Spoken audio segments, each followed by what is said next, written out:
The state budget on the governor's desk right now includes a major expansion of the school voucher program. The provision would add more than 2,000 new slots every year for a decade. And some are saying that's too much too quickly. Our Capitol Bureau Chief Laura Leslie is here with details. Laura? Gerald, the voucher program is aimed at lower-income families. It offers students up to $4,200 a year to help pay tuition at private or religious schools.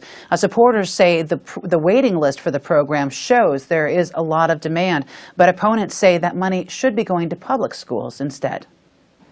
The voucher program was started by lawmakers in 2013, but it's been tied up in legal battles until last year when the state Supreme Court ruled it constitutional. Darrell Allison with Parents for Educational Freedom says the budget expansion reflects that green light. We're saying for the next decade, this is a program that we can kind of be rest assured that will be there. The funds will be there for families. For the upcoming school year, the program will serve about 6,000 students at a cost of around $25 million. Under the planned expansion, by 2028, it would serve 36,000 students at a cost of $145 million. That's enough to give every teacher in this state another 2% raise. Representative Duane Hall is a longtime opponent to the voucher program. He says the state should be spending that money on public schools instead. We still, to this day, spend less on textbooks than we did pre-recession.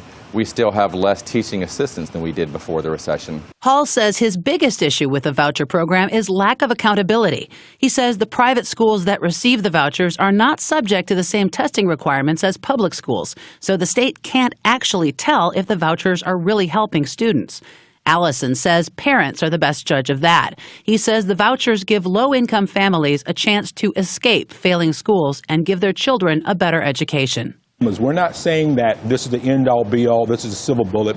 What we're saying is that 40% success rate for low-income kids in our traditional public schools is not good enough. Hall also pointed out that present-day lawmakers cannot actually force future lawmakers to spend money on anything in future years.